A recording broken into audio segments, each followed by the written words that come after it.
So shall we start, sir?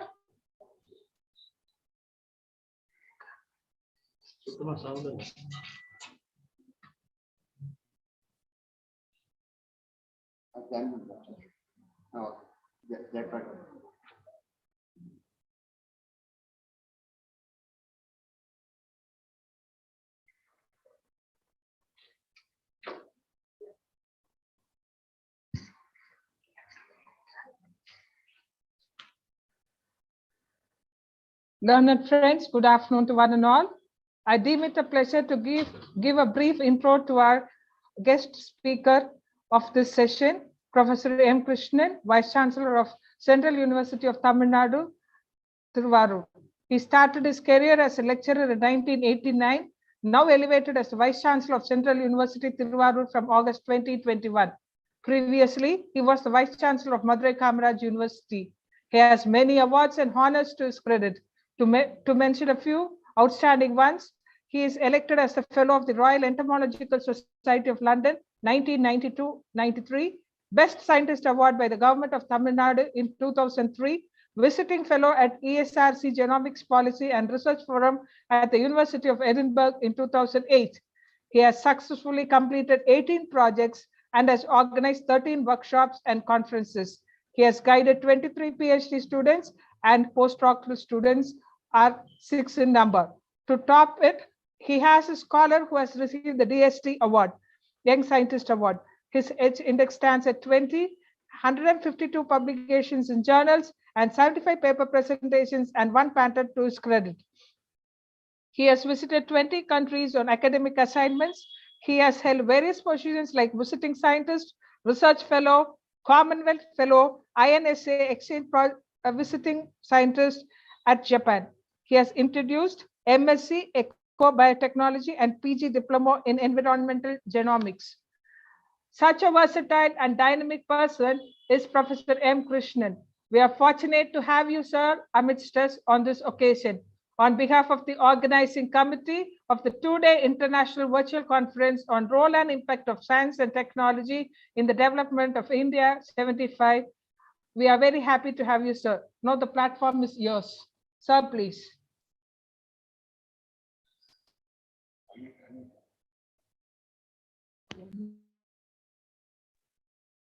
Can you hear, madam? Hello, my voice is clear? Yes, sir. Good afternoon to everybody. I am so happy to be here in the evening. I could see by invitation, there is a 2 talk by my Honorable Vice Chancellors, my colleague, Dr. Kaliraj and Dr. Kulandevel. They had 2 sessions in the morning. Now I am continuing the afternoon. Before that, I am so happy to invite me for this wonderful conference, having the title, Role and Impact of Science and Technology in the Development of India in 75. First of all, I thank to the Vice Chancellor Convener Committee, Dr. Karthikeyan, Professor Srinivasan, Professor Palaji Swaminathan, and also that other members of that committee. Then so many advisory committee members are there. Organizing secretaries, Dr. Balamurugan, Sailila, and Jayaprakash, who contacted me for giving that impact of science and technology in future. First of all, I want to elaborate how science and technology is going to give the impact on the different part of that, what you called the world activities. First point, what I want to take that, how is higher education today? Because higher education is a very important platform for the development of any country. I am so happy to present or register here. The government of Tamil Nadu did lot of things in higher education. Because of that, now we are reaching 49% of that enroller in higher education, even though The other states are maintaining only 29 to 30. It means that government of Tamil Nadu is doing lot of things to improve the higher education. I no need to tell that they are attracting or announcing so many schemes from rural part of Tamil Nadu to bring out that children to the education, and also they are reaching the higher education. But today, the higher education in digital era. Why? Because we are in the stage of Corona. The Corona, what it's teaching to us, we are in the digital era, even though we have that, I have to thank that earlier government, even that Honorable Prime Minister Rajiv Gandhi, where he introduced that computer technology to India. Now we are enjoying the platform. During the Corona period, we are teaching and conducting all the examination by online mode. All the students, they are attempting to reach through online, and we are also enjoying the teaching through the online also. But I have to tell that even I am not taking as I don't take it as a negative. When I am talking to that higher officials in Ministry of Education and UGC, when we are going to full-fledged manner for the technology, digital technology, since I was in Madras University as a Vice Chancellor, where the Madras University surrounded by near about 75 villages. When I am going to approach these small village people, my last part of my students, they told that they don't have the facilities to participate in the online program. Even we had a discussion with that then Higher Education Minister, Honorable Ramesh Pokhriyal. What I discussed with him, sir, kindly give that access to my poor people, poor students around the village, where they have to participate in the online program with full-fledged internet facilities and also the accessory to reach that online program. So what I want to see that the science technology to take the message immediately, each and every part of the village, at least in the India'75, we have to reach that level. Any students in any corner of, not only in Tamil Nadu, in India, they should not say that I don't have the internet facility. That type of things they have to develop first. Second thing, I think in so many convocations, I registered this message. In India, we have more than 1,000 universities, 45,000 colleges, 200 more research institutions are available. But none of our university, none of our college, none of our institutions, research institutions are not reaching the global ranking. This is why. What is the problem in this one? If you are putting this $1 million question, we will ask the question whether we don't have the scientists in India, or we are not doing good research in India, or we are not doing good publication in India. Everything we have. Even government is providing enough money for the science and technology to develop their research in India. We have lot of patents, lot of property rights, intellectual property right, everything. But why we are not reaching the global ranking?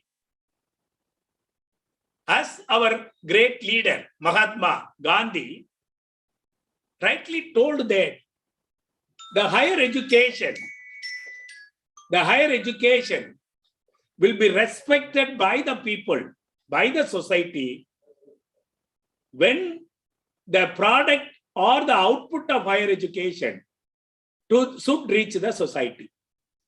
That means, if the product or output of higher education is not reaching the society, our great leader, our Desa Pida, told that I will not respect the higher education. So what it means that the higher education should give the product, give that output to the society. That is a very, very important thing. So even though we have the good scientists in India, we have a good product in India, we have the good investigation in India, but we are not taking our science and technology output to the society. That is our lacking. Because of that, we are not reaching the global ranking. One example I can say, even though, as I told rightly, 75 villages are around Madurai Kamaraj University. But why the Madurai Kamaraj University established in the year 1964? I can take the example. Because of that establishment of this university, it may provide that output to the society living around that can improve the life of my village people. I think I can recall that our great leader, Karmaveerar Kamaraj. Why Kamaraj wanted to give that education to the rural students or rural children?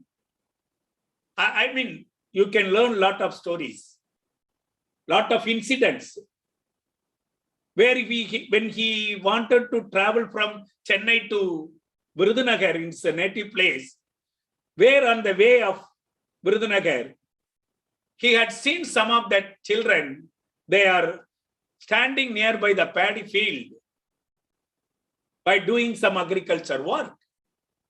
Immediately, the Honorable then Chief Minister Kamaraj called the children, why you are not going to the school?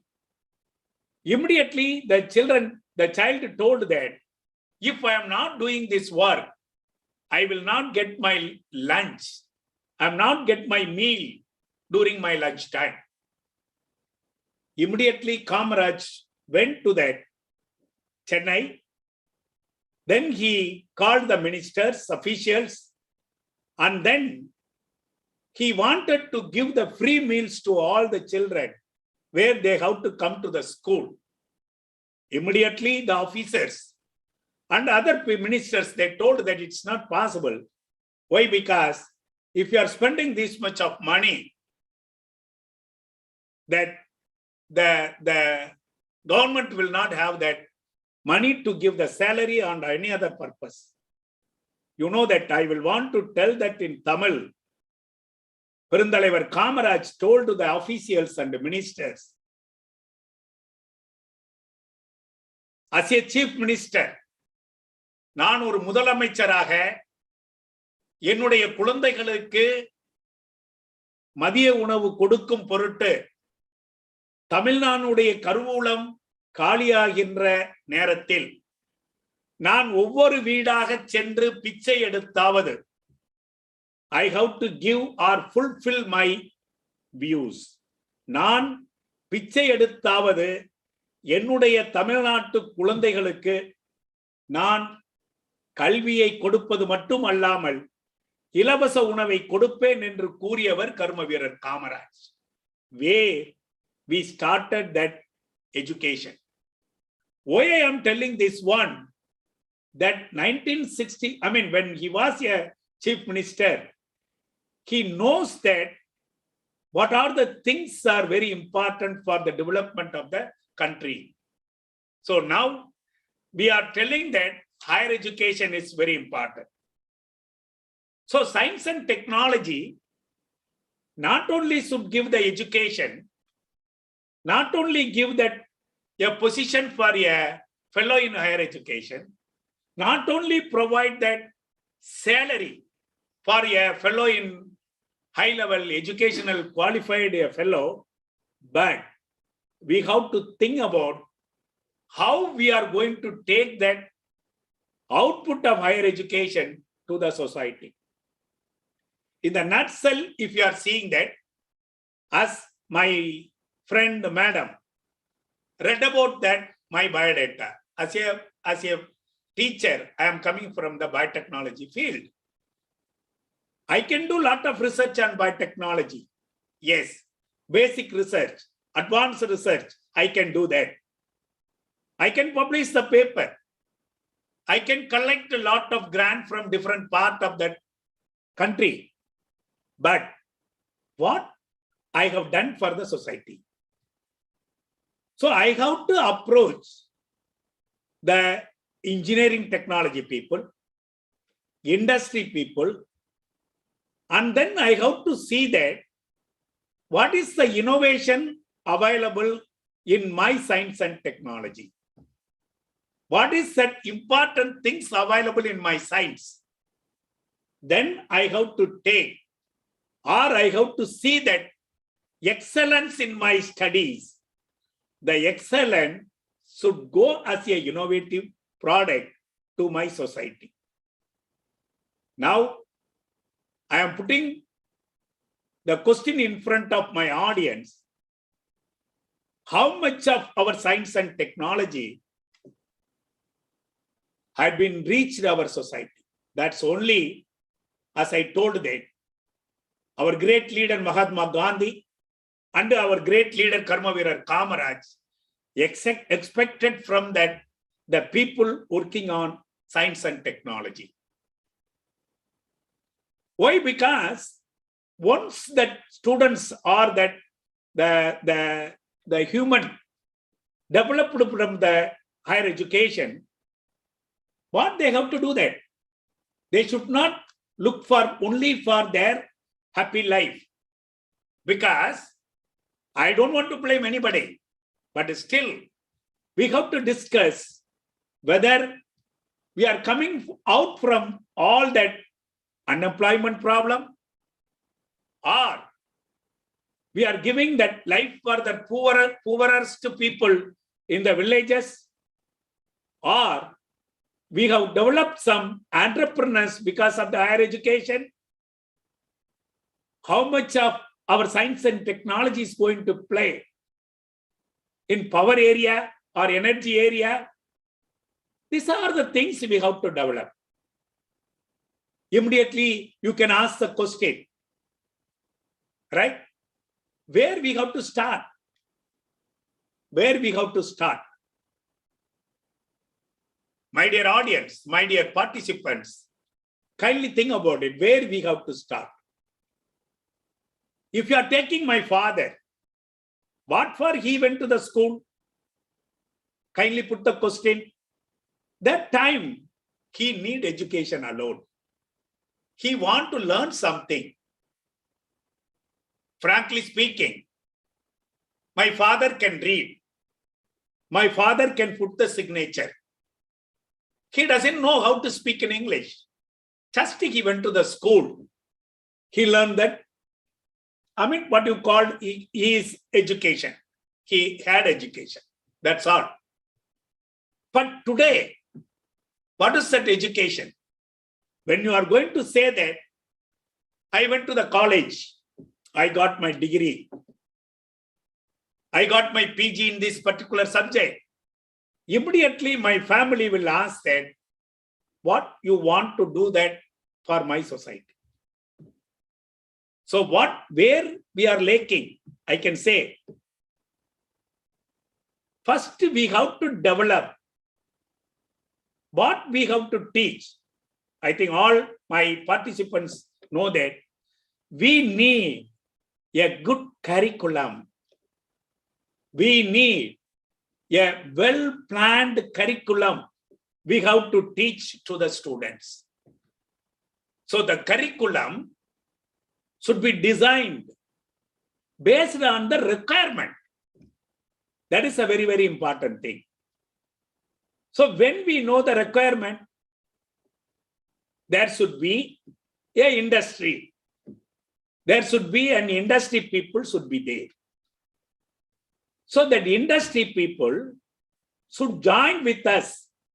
For example, when I'm seeing that as a NAC committee member to different part of the country, some of the universities are having industry inside that university. For example, L&T is there in one university. The bulb industry, the Philips industry is there in one university.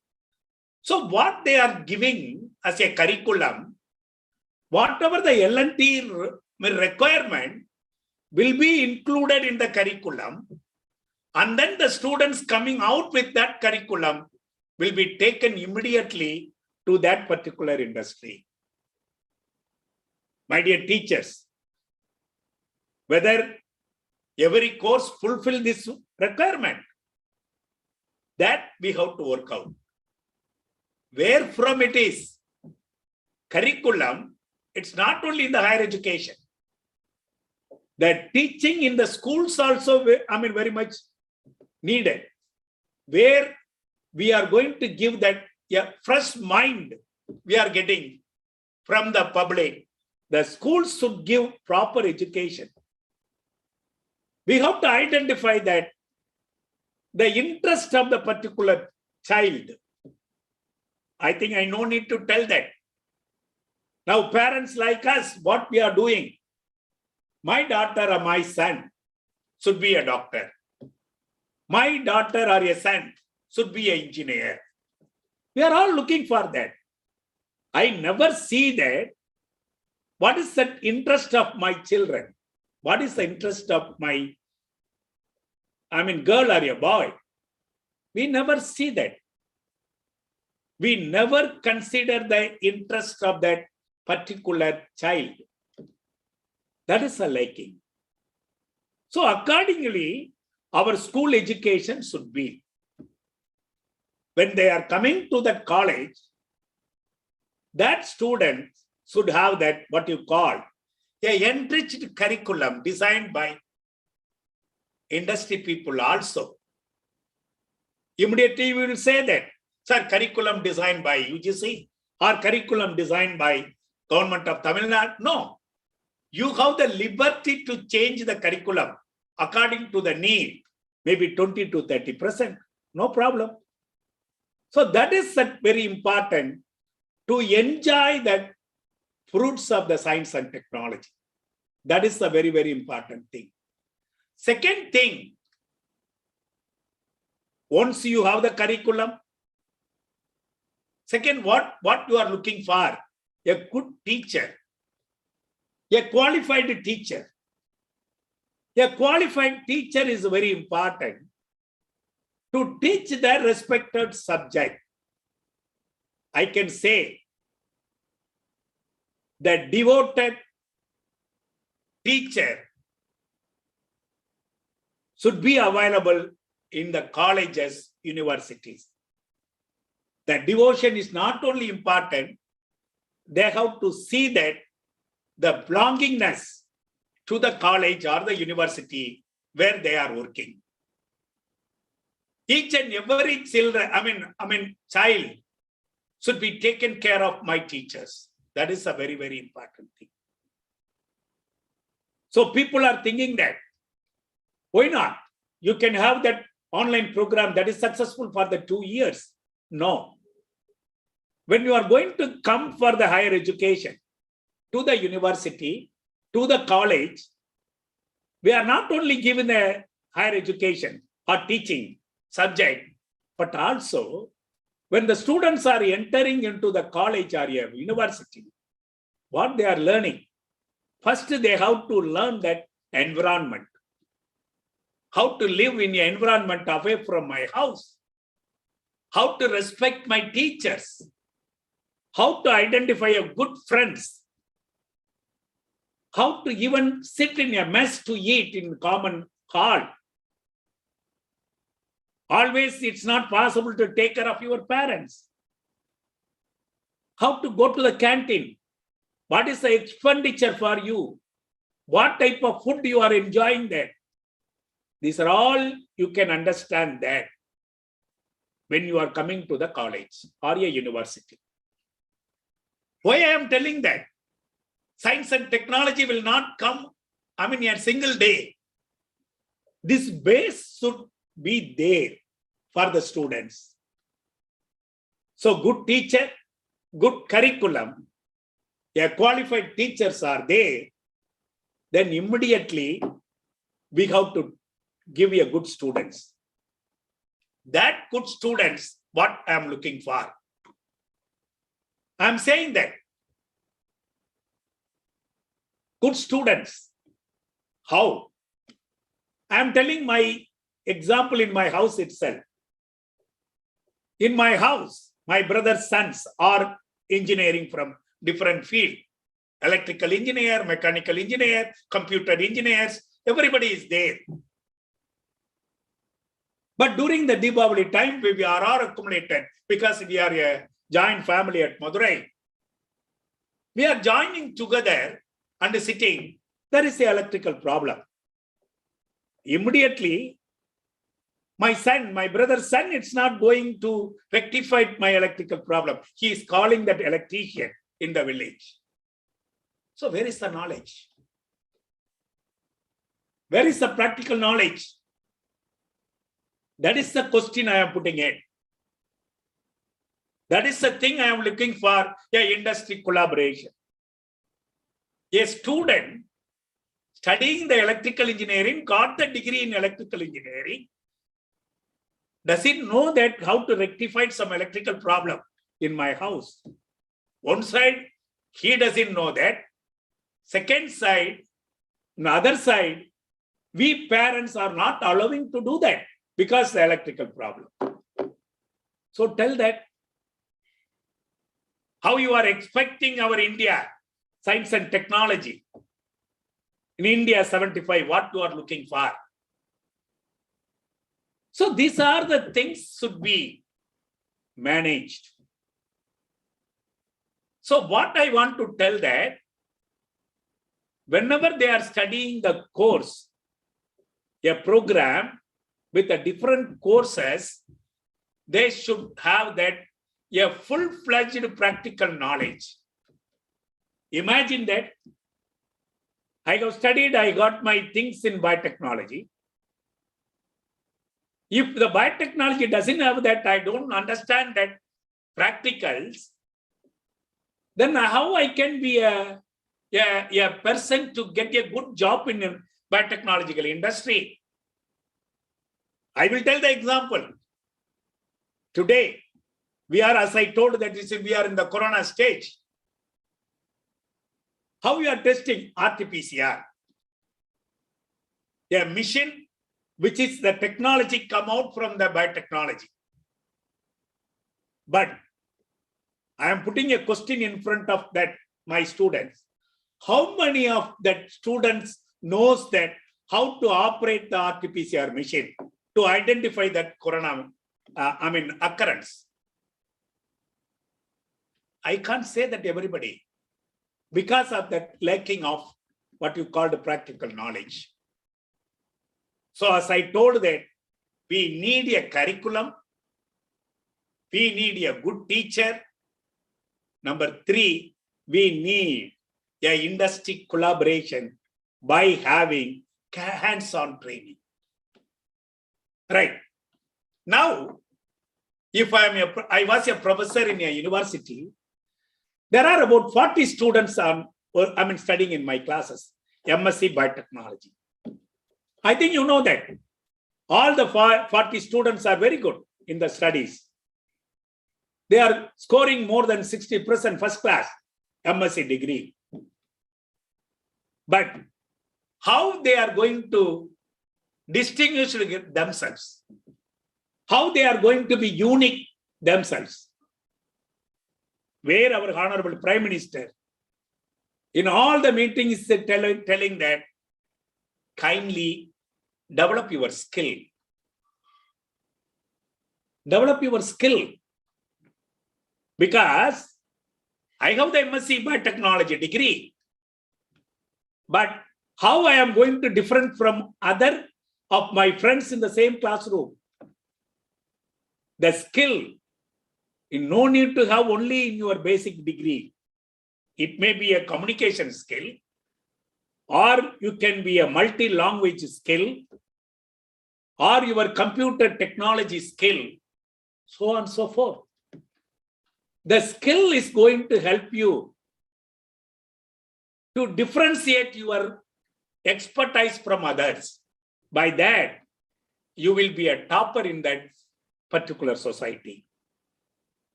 So skill is very important.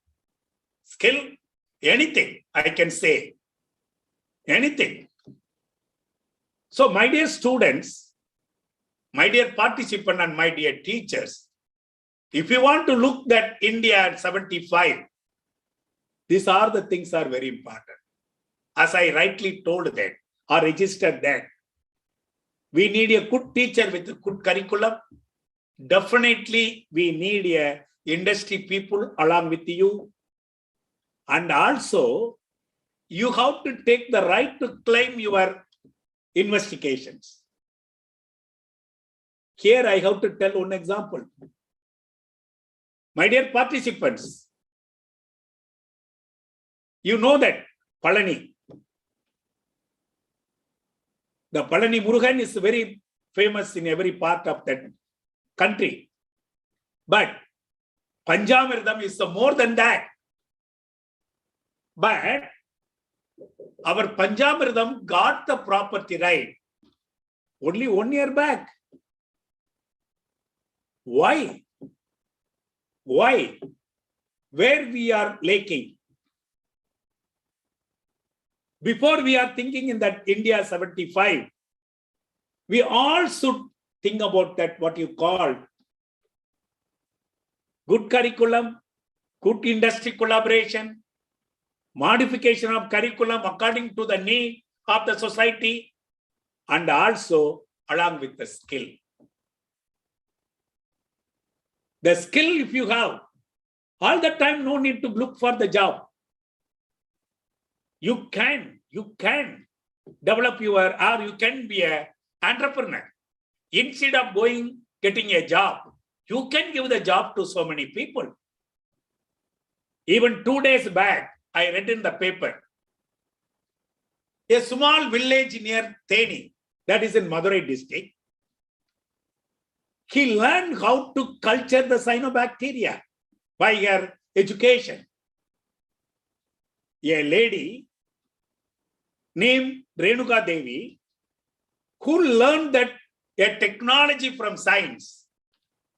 Now, he's expecting the cyanobacteria, that is a completely protein diet, exporting the cyanobacteria to different parts of the world. That is the science and technology. So that's the way we have to start from the scratch. I can say, sir, I know, I can sequence that. I can identify the disease. I am very good in genetic engineering. But you only. But what happened to my society? How you are going to improve my society?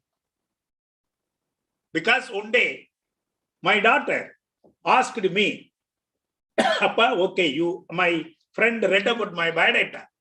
Yes, you visited so many countries. Yes, you doing a lot of biotechnology. But what you have done for my village, where I born, you didn't do that. Right? That is the thing we are expecting for the higher education. When today, we people, the people are living in higher education, should start the work from the scratch. Particularly in so many platforms, I told that, as even our Prime Minister rightly told that, we should not forget our village. We should not forget our culture available in the village. We should not forget our technology available in the village. One or two example I can say. One thing I can say, all my senior people, they know that. That is that log manufactured in Tindukal. The Tindukal Puttu is a very famous one. Where the technology had gone now. Why we left out the technology? My dear students, my dear participants, kindly recall that before independence. Why that people are coming and stole everything in our India? We have the full of wealth. We have full of technology. Anything you can take, agriculture, industry, anything you can take, we are on the top.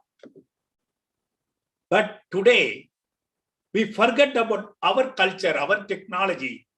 So we are begging the developed countries. That we have to teach to the participants, particularly to my students. And also, if you are thinking about that culture when I'm talking about, one of that, a great delivery by our Honorable Prime Minister, he is talking about that Fit in India program. Please, my dear students, listen very carefully. Fit in India program.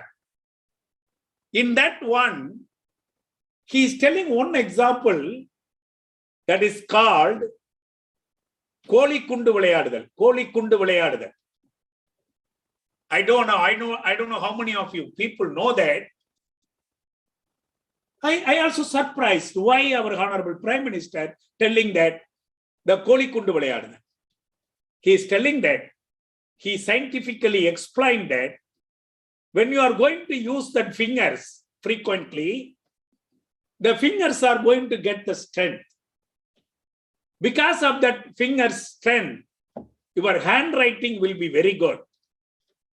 Because of your handwriting, you are using your fingers. The unused, the gray area of your brain will be activated. Imagine that. Now we are allowing our students to go, our children to go and play on the street. No. Even they don't know that. What is that? What you call the Koli Kundu Vilayadudal? I don't know how many of that our children, they know that. Even young parents, how many of you know that? Second important play, he's telling that the Pannanguli, that is the Pannanguli Vilayadudal, where they put that coin or that seeds around that. He's telling that again the finger they are using. And also, there is a unique play, the Pannanguli, that is a mathematical oriented play. So only our mathematical knowledge is heavy. See that. That culture, where it had gone. Why we are not following? So only I am telling that. Even Kashmir to Kanyakumari, each and every village is having their own culture and tradition. Not only culture and tradition, they have the technology. Now, we are not following. So what I want to tell in the nutshell, we have to bring back everything. We teachers, we professors, we, the vice chancellors, what we have to do that, we have to take necessary steps to bring out that old culture, technology, which has completely vanished from India, to bring out. And then we have to teach that to our young students. Then only the dream what we are having to be at India should be a Valaras, the great country. How many years, as Abdul Kalam, our great scientist, he told that in one meeting, how many years we are going to tell that we are living in a developing country? When we are going to say that I'm proud to say that I am in developed country. What we have to do that? So we have to develop the youngsters in such a way there to reach that level. We have to work for that. One side, okay, getting degree is very important, getting job is very important, everything is very important. But at the same time, what you have done for the society is very important. How many of you take the technology to the society? How many of you take the innovation to the society? These are the things are important. One innovation I can tell the example, my dear participants, my dear students. That is that bio toilets available in the trains. See the science and technology. Bio toilets. I don't know how many of you noted. When we were the youngsters, when we are studying in the college or as a research scholar, when we are traveling, right? So we are using the toilet, and anytime we want that, even I can say that the train is landed at a railway station. Imagine that after the train left, who is going to clean that railway track? Our own people. Our own people. Now, had you seen that any sit out in any area of railway station? No, because of that bio toilet. It's controlled by the driver. So only they are giving a instruction in your toilets. Kindly use it properly. Don't put that waste material, other waste material inside the toilet. So that is the innovation. So that type of innovation we are looking for. That's of course, I'm not saying that we don't have that any science and technology impact. Yes, we are having. Even the morning one meeting I told them. When we want to go for a train ticket reservation in a railway, we were standing in a very big queue, even without a lunch, without the food. We have to stand. And when we are nearing to the counter, they say that there is no ticket, reserved ticket. But today, technology had gone in that high level where I can sit in my house. I can prefer the what type of travel I am looking for, what type of train I am looking for, what type of class I am looking for. Everything I can sit in my house and I can put the reservation. That's a science and technology. And also, I have every facilities to teach my subject through online. Today, this is a very good example. Earlier, if we have such a conferences, what we are doing? I have to travel. I can't do any work in the university. But today, I am sitting in my office. I am telling that whatever the message I want to give, I am giving to that conference. That also possible. But whether we are succeeding in all the aspects of science and technology, I can say no. Still, we have to give a lot of input. That is a very, very important thing. Another very important thing, my dear students, my dear participants, our great scientist Einstein rightly told that, நான் ஒரு வெற்றி பெற்ற மனிதனை பார்க்க விரும்பவில்லை, ஆனால் அதே நேரத்தில் மனித நேயமுள்ள ஒரு மனிதனை, நேர்மையான மனிதனை I want to see. A successful man is not important, right? But I need a man with a humane nature, ethical nature. That is a very, very important thing.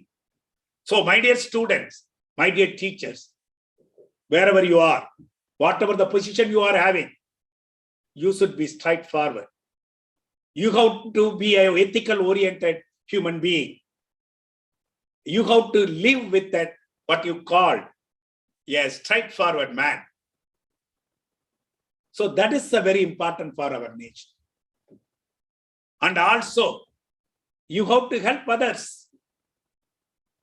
Whatever the possible way, you have to help others. That is the very, very important thing. So that's a way. Now you have to lead the life. So, my dear participants, what I want to conclude here, once we thought that in the universe, we are the superior power we have. We thought that we are the superior nature in the world, but a small virus taught us how to live, how to take care of the environment, how to lead your life. What the virus is telling to us, take care of the environment. Take care of the environment. Take care of that environment with society. Even one example I want to tell, and I want to complete my talk.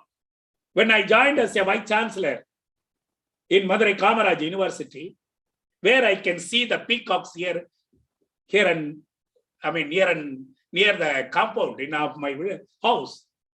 But when I left from Madras University, because of that, the people movement is completely it's a nil, I can say, because of the corona. I could see that hundreds and hundreds of peacocks. Birds are coming frequently. The trees are looking very good. The biodiversity, it is maintained in the campus. How? It's because of the corona. The environment is pure. But today, you can see that. Take the example of Delhi. Completely polluted. Even there is an order by government of Delhi where 1 week central government people should not, state government people should not, no need to come to the office. They can work in the house because air pollution. So, my dear participants, you can do whatever the science you want. Whatever the work you want to do, that you can do. Whatever the research you want to do, that you can do. But kindly take care of the environment. But at the same time, don't forget the science and technology. Because we need artificial intelligence. We need big data analysis. We need a machine learning. But before that, we have to learn properly. We have to develop the expertise in the particular field. We have to get the sustainability in the education. That is a very, very important. So whatever the things we are going to discuss, whatever the thing I told for the last 45 minutes, we have to develop that basic things. Then only whatever the dream we are having, we can succeed in the attempt. We can fulfill in our attempt. Then only your dream will come as a true in the world of science and technology. So with this, finally, I want to tell that, my dear participants, my dear students, kindly go for the joint family concept. Kindly go for the joint family concept. Help your relatives. Help your village people. Take care of your village. If the village is going to come up, no doubt, the country is going to be a topmost country in the world, because you youngsters are very high in number in India-like country. So whatever we aiming, whatever we are thinking, it will be true when we are going for the hard work in near future. With this, once again, thank you very much, one and all, for giving a very good opportunity to discuss the science and technology and how it's going to give the impact in future. I'm so happy. If you have any questions, you can ask for another 10 minutes. Otherwise, whatever that the direction is given by the organizer, I can follow that. Thank you very much for giving the opportunity. Thank you. Hello? Yes. Please. Thank you very much, sir, for your great presentation. So far, we have been listening to the presentation by Professor M. Krishnan, Vice Chancellor, Central University, Tiruvallur. In his presentation, he has emphasized the importance of higher education. Everybody should have access to higher education. For that, science and technology should play an active role. He has pointed out the difficulties faced by rural students in getting access to online education. He has also mentioned curriculum has to be enriched according to the needs of the students. Good teacher and good curriculum are more important to produce good students.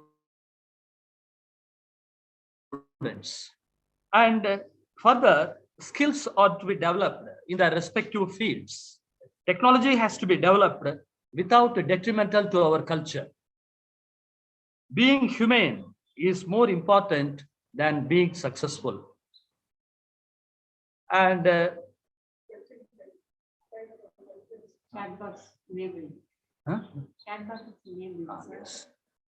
so thank you very much, sir, for your wonderful presentation. I request the participants to put their questions in the chat box.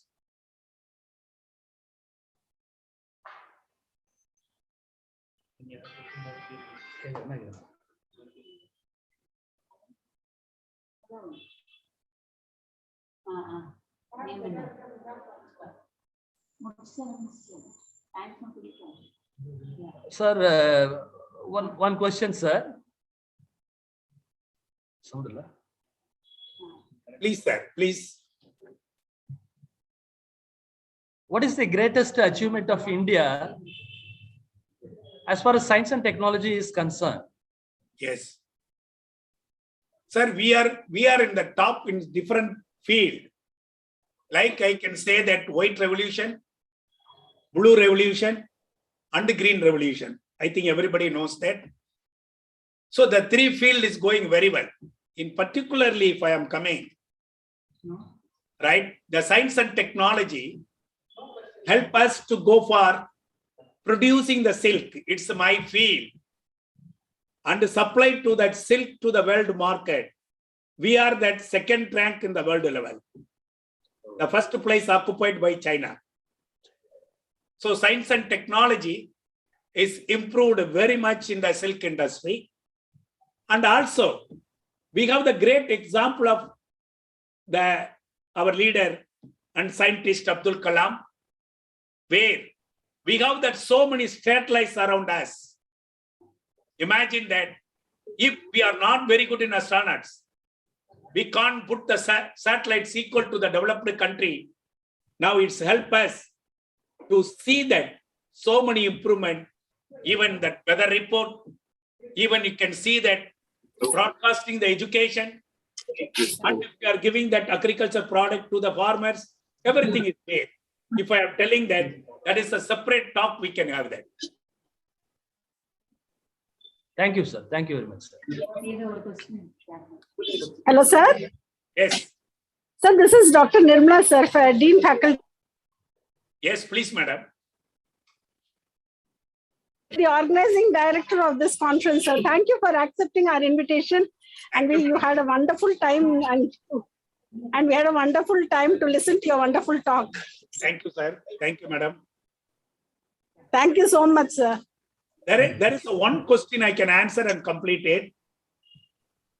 That is artificial intelligence, how it's going to help for the human life. Only one answer. Artificial intelligence is very important. It's going to give that or improve the efficiency of almost all the field. Particularly now they are talking, a cancer therapy is going to be easy when you are going to apply the artificial intelligence. Like that in agriculture, in education, even that checking of our human body, everything artificial intelligence is going to come. The simple definition is artificial intelligence is going to improve that efficiency of human expertise. Please. Sir, one more question. Yes. Sir, do you think Please, sir. The contribution of science and technology is satisfactory as far as education is concerned? As I told that, the science and technology really contributed very well to the students or people like me to get my job. get my salary, get in a good position. Yes, there is no doubt about it. But how much we contributed to the society? Okay, for I'm having- joining already. Yes, I've joined. Yes. For that, we are looking for. Already, I hope so. Our expert, Dr. Chandrasekhar, is joined already. Oh, sir. Okay, sir. Waiting Sure, for thank that. you, sir. Thank you, sir. Okay. Thank you very much once again for that comment what you are giving in that site. And also, thank you very much for giving that wonderful platform to discuss with my views and thoughts. Thank you very much. Thank you, sir.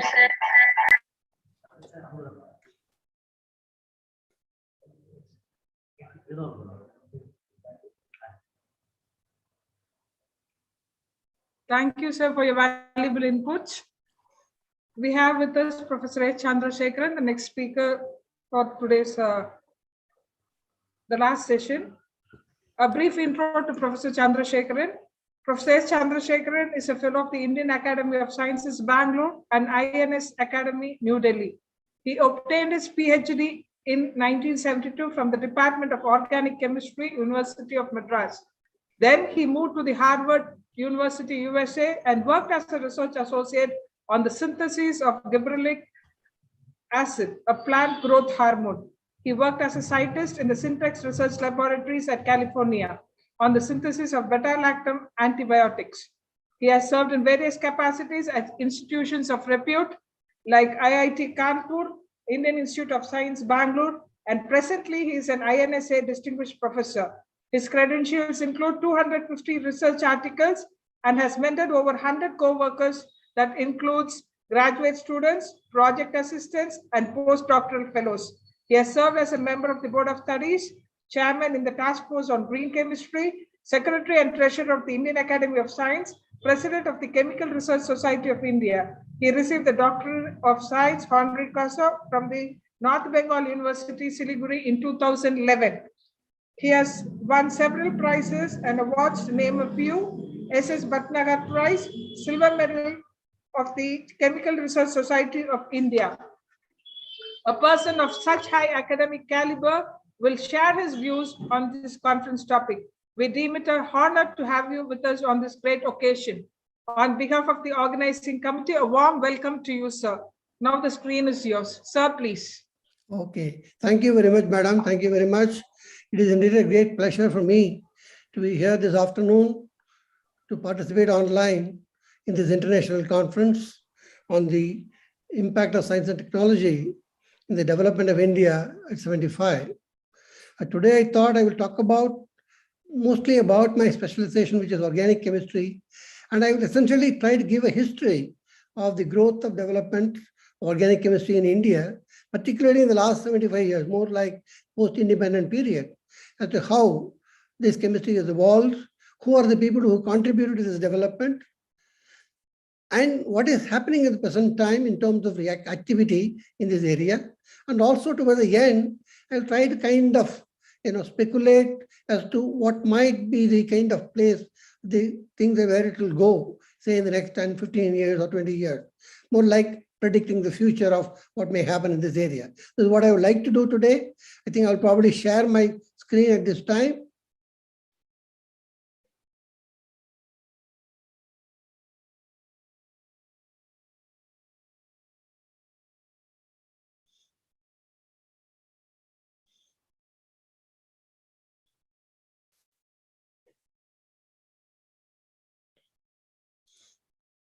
Can you see it now?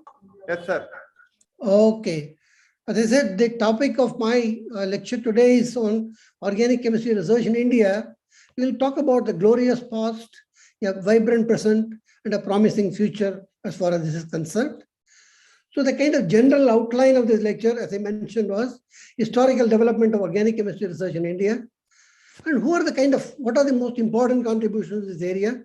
And who are the people who were involved for over a period of time, particularly in the last 100 years, and more specifically in the last 75 years after independence, and what is the current research in this area now?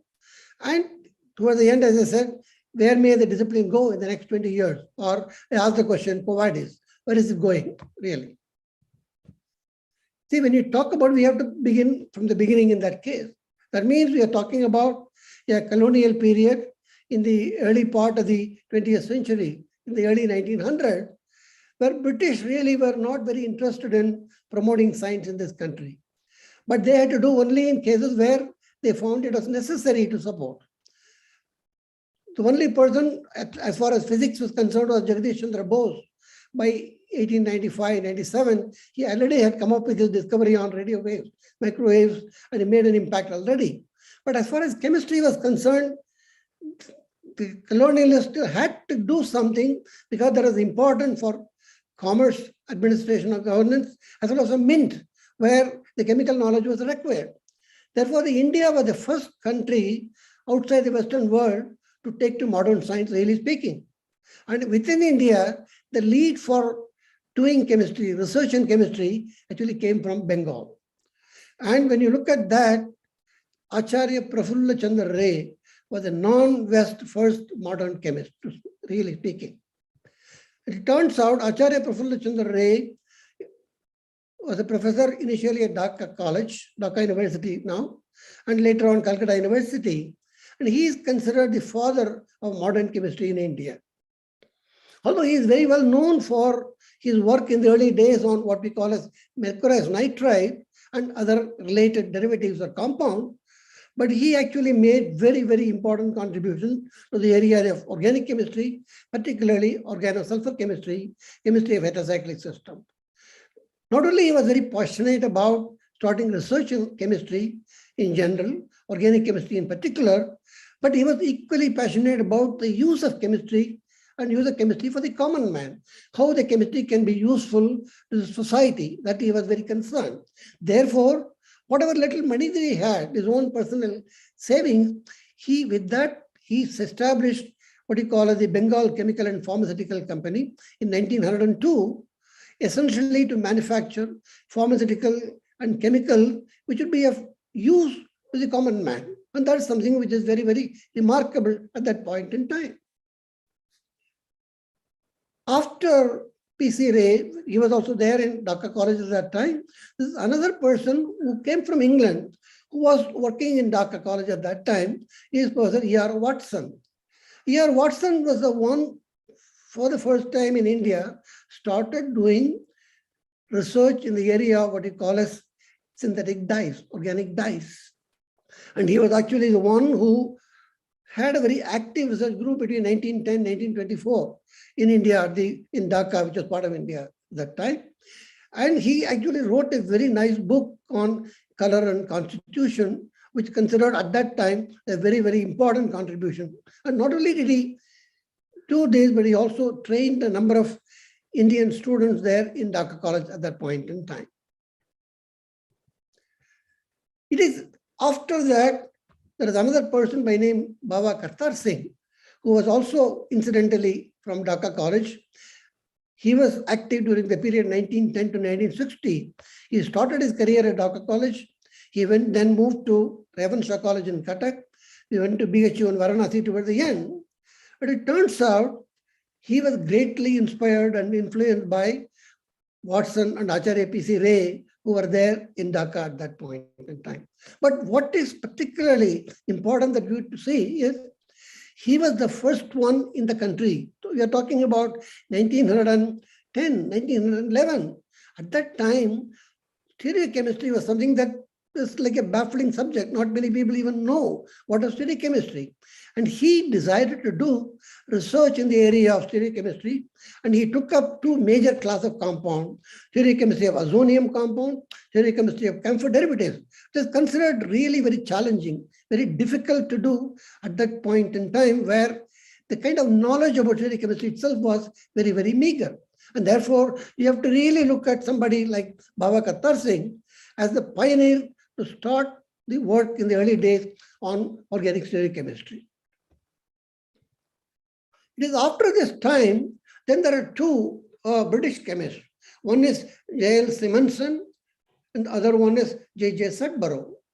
It turns out these are the two people, although they are Britishers, they were the one completely, fully responsible for initiating and inspiring people in India to start work in the area of what we call as natural product chemistry. In fact, J.J. Simonson was initially at the Presidency College in Madras, and later on he worked as a chemist at the Forest Research Institute in Dehradun. And around 1915, he moved to the Indian Institute of Science as head of the Department of Chemistry or Organic Chemistry. He was mostly interested in terpenoid chemistry, natural product chemistry at that point in time. So he was really the first one to introduce natural product chemistry research in India at that point. But around the same time, was Sudborough also was in the organic chemistry department of the Indian Institute of Science. But he was interested in essential oils, organic chemistry, again, of course, natural products. But he was more interested in sandalwood. And so he was actually working on the extraction of sandalwood oil from sandalwood, working at the Indian Institute of Science. It is around 1914 or 15, the World War I has already started. And because of that, the sandalwood that was produced, it couldn't be exported to Europe for commerce purposes. And so there was a lot of pile-up of sandalwood was there. And people didn't know what to do with that part. It is then Maharaja of Mysore, Raja Udayar, requested Sudborough, who was working at IASC, to carry out research on the extraction of oil from sandalwood. So that is really the one which is initiating the process of doing research with sandalwood. So J.J. Sudborough, by that time, he already had a couple of patents on extraction of sandalwood oil. And Krishnaraja Udayar, who was the Maharaja of Mysore at that time, he was greatly impressed by his work and actually gave a lot of money to him in 1916 to establish an experimental factory reasonably close or in the vicinity of IASC Bangalore to manufacture sandalwood oil. That is a remarkable kind of a contribution by Udayar and also by J.J. Sudborough, because it is at that point in time the Karnataka soap factory was born and the iconic Mysore sandal soap was produced. And this is something even today, the Mysore sandal soap is considered a luxury soap of very high quality. In fact, this is something you can immediately see as today we talk about what is known as the PPP model, private-public partnership. And that is something which was probably started 100 years ago. There, Maharaja of Mysore, as the Raja who was supporting this, and an academic like Judge Sudborough was doing research with sandalwood, and he was able to contribute. And in the process and support, this factory was set up. And this is something, it's a forerunner for many, many industries that happened in this country. And Sudborough not only was a professor at organic chemistry at IASC, but he also actually served as a consultant of this factory for many years until he left this place. I can see here the so-called an advertisement for Mysore Sandal Soap way back in 1928 and 1924 as to how this was actually produced, became most important soap or a luxury soap at that point that born out of research that is carried out in an academic laboratory like the Indian Institute of Science. And that is very critical and it's important that you have to remember that part.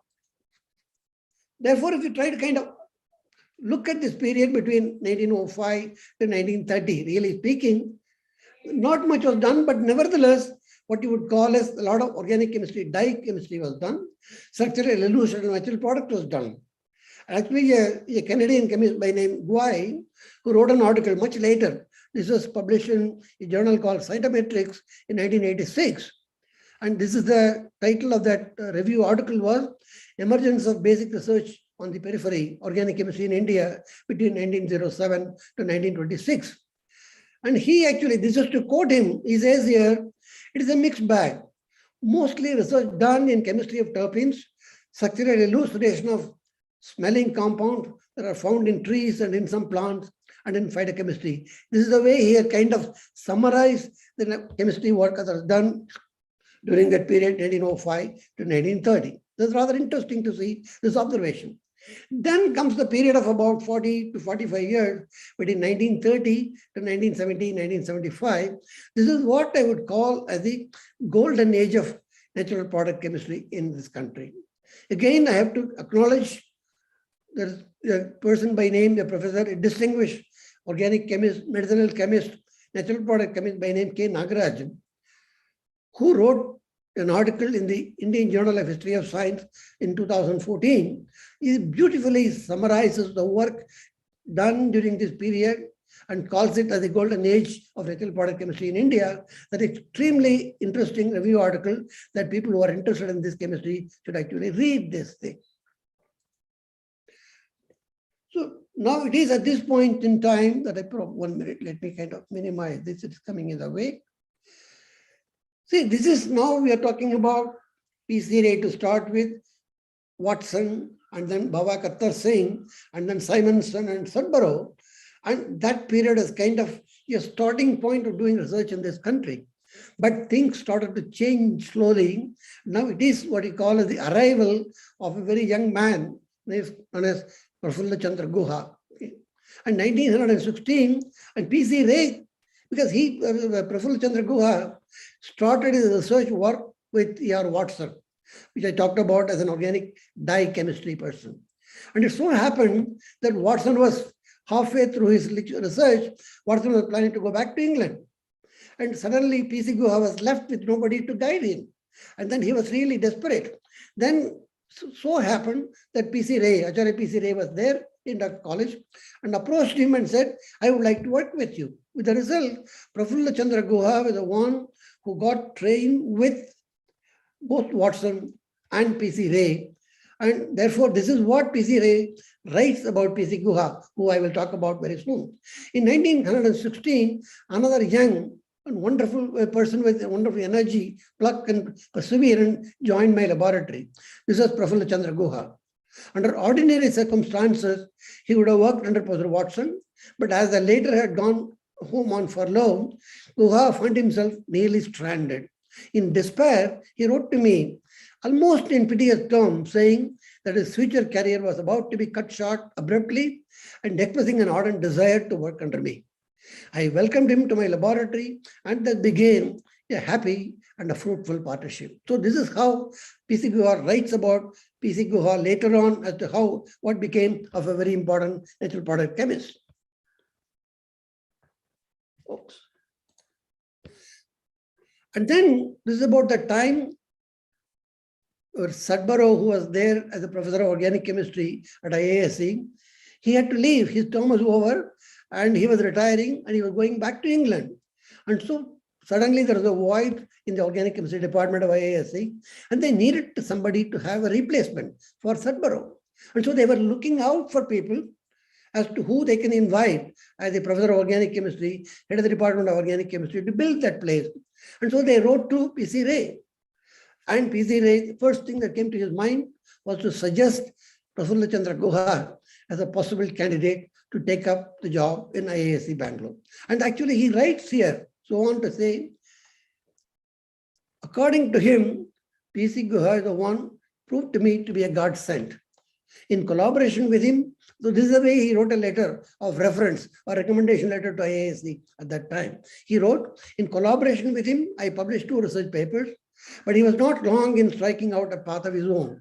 In due course, he came out with flying colors in his academic career also.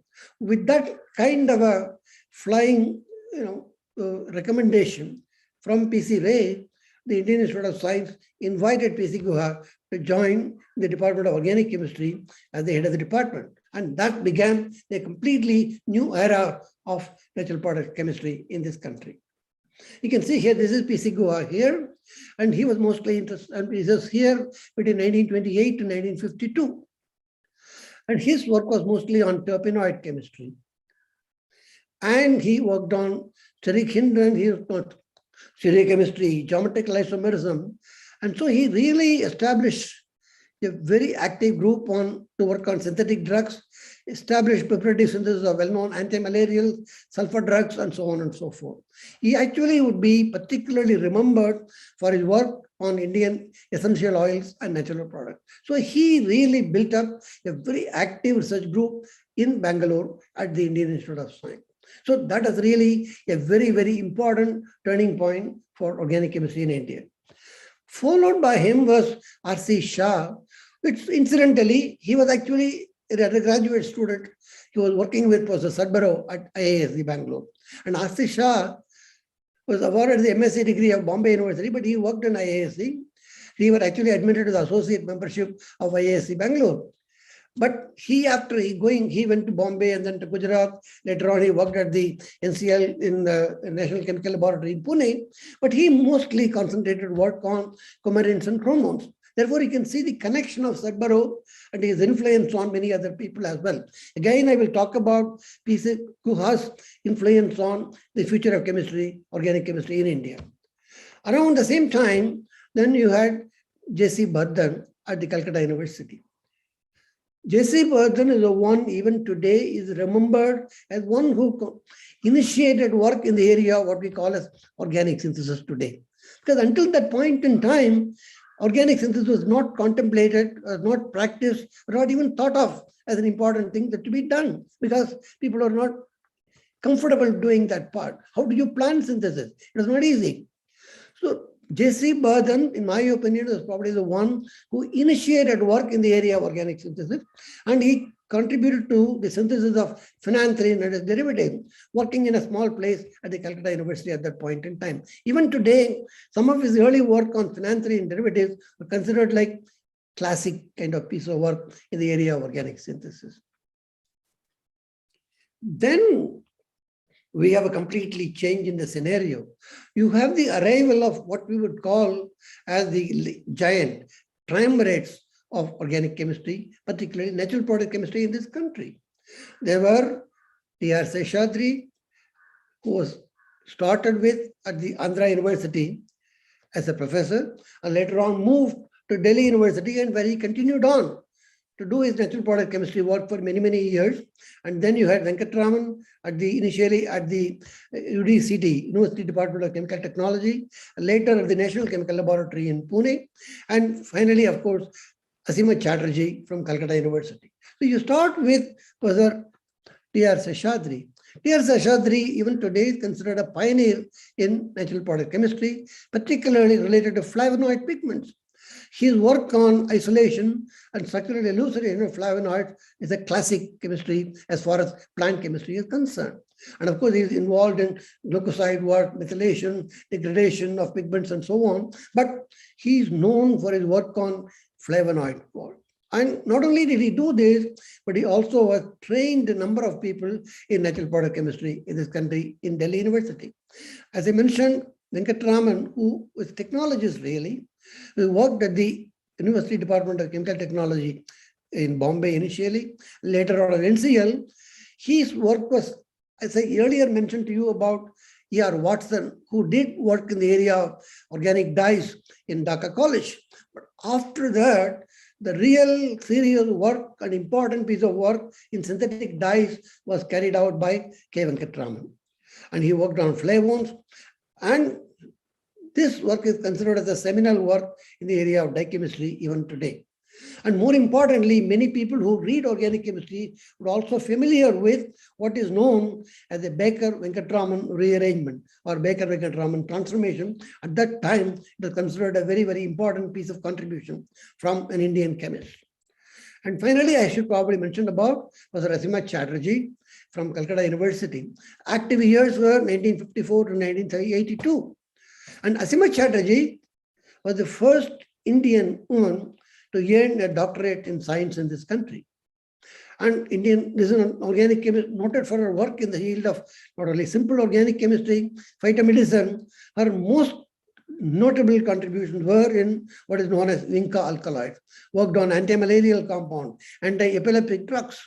And this is something which is truly remarkable because the kind of facilities that are available during this period are very minimal. Because you have to remember, these three giants of organic chemistry, they were working at a time when the economy in India was not very good. There was not enough money available. The support for, we didn't have the so-called Department of Science and Technology or CSIR, DBT kind of system did not exist. Therefore, they had very little support for doing research. But in spite of that, they carried out very high quality work in this country. Then, of course, you have other three who contributed later on, subsequent to these other people that I mentioned, are T.R. Govindachari from Presidency College in Chennai, who later on moved to establish the CIBA Research Center in Bombay, then P.C. Datta at the Indian Association for the Cultivation of Science, and Professor D.K. Banerjee at the Indian Institute of Science in Bangalore. Professor T.R. Govindachari is the one again who worked on chemistry of alkaloids to a large extent, terpenoids, oxygen heterocycles, and we have isolated a very large number of very important alkaloids from natural resources of different kinds, natural plants. And again, he trained a number of students who later on became very well-known organic chemists in this country. Then I come to Professor P.C. Datta. P.C. Datta is the one after Barton, I talked about J.C. Barton earlier, who worked on phenanthrene synthesis. But after that, there are not many people who would actually take up organic synthesis as an important period of as a topic for discussion or investigation. And P.C. Datta at the Indian Association for the Cultivation of Science took up synthetic investigation on terpenoids, investigation to the challenging field of organic synthesis, particularly the design way of negotiating problems in synthesis, multi-step asymmetric centered complex natural products. This is something which was not easy to do those days, but nevertheless, he tried to come up with very good, high quality work in the area of organic synthesis. Then, of course, by the same time was a D.K. Banerjee, who was at the Indian Institute of Science as the head of the department. So after people like Sadborough had left, after P.C. Guha, D.K. Banerjee took over the mantle. And he was essentially interested in organic synthetics and reaction mechanism. And his forte was mainly in the area of steroid synthesis. And he worked a lot of contributions in the area of steroid synthesis of equilinine, estrone, and various conversions that are very, very important as far as steroids are concerned. They were excellent contribution, and they were considered to be monumental and very highly challenging piece of work at that time. Then I have talked about three other people, and of which one is different. And here we have Professor S.P. Ananthakrishnan. He was working in a relatively, he actually got training from England. He worked with Christopher Ingold in the area of physical organic chemistry. And after he came back to India, started a research work in a small college, Madras Christian College, and tried to do very high quality work in the area of physical organic chemistry, and tried to rationalize reaction mechanism for ester hydrolysis, oxidation reaction, particularly chromic acid oxidation. And at that point, he trained a number of students in the area of physical organic chemistry. This is considered remarkable contributions in the early days. And Professor L.R. Rao from Madras University contributed significantly to the chemistry of triterpenoids, saponins, alkaloids, lignans, flavonoids, etc. And that is something, because he was again a student of T.R. Seshadri, continued to work, and again established a very active school of natural product chemistry in Andhra. Then I come to the B.D. Tilak. B.D. Tilak is again a technologist. He was trained at the University Department of Science, University Department of Technology, UDCT at Bombay. And later on, he became the director of National Chemical Laboratory in Pune. And his forte was mainly organic chemistry and organic chemical technology, with special reference to heterocyclic compound, heterocyclic steroids, chemotherapeutic and synthetic dyes. And what is particularly important for you to realize is his work led to the establishment of several small, medium, large-scale industries produce organic intermediates in this country, dyes, pesticides, textile ancillaries. Think of it that way. He was really a technologist with a lot of good background in basic science. That is a remarkable contribution. Then I should probably mention, because this conference is being organized by Annamalai University, therefore I have to mention, even without that, Professor Balaya. Professor Balaya was a giant at that time. He was a physical organic chemist. And from a small town in Chidambaram and Annamalai University, he set up an active research school in the area of physical organic chemistry. He worked on organic sulfur compound, heterocyclic compound, elegant synthesis of piperidinos, discovered steric enhancement of resonance. These are all considered very, very important piece of work at that time. And he actually made a mark for himself in the national and international scene. He was actually became a fellow of the International Science Academy at that time. And that he was able to do from relatively small place like Annamalai University at that time. Now things have changed. The university is, of course, much better endowed, has more facilities. But during this period, he had to do all this work with very limited facilities, carried out extraordinary caliber work in physical organic chemistry. Around the same time, we also had Professor M.B. Bhatt at the Indian Institute of Science, was also a physical organic chemist. His interest was in the aspects of tautomerism, molecular rearrangement, chemical kinetics. So these two people, I have put them together as people who contributed to physical organic chemistry, organic chemistry research in this country at different points in time. Then I should mention about the arrival of a new branch of chemistry, a new aspect of chemistry, organic chemistry at that time, because medicinal chemistry. And this is Dr. Nityanand, who was there at the Central Drug Research Institute in Lucknow, who later on became the director of CDRI many years later. And of course, he still continues to live in Lucknow. And his really was the first one to get into development of drugs, discovery of drugs, and truly medicinal chemist of a very high order.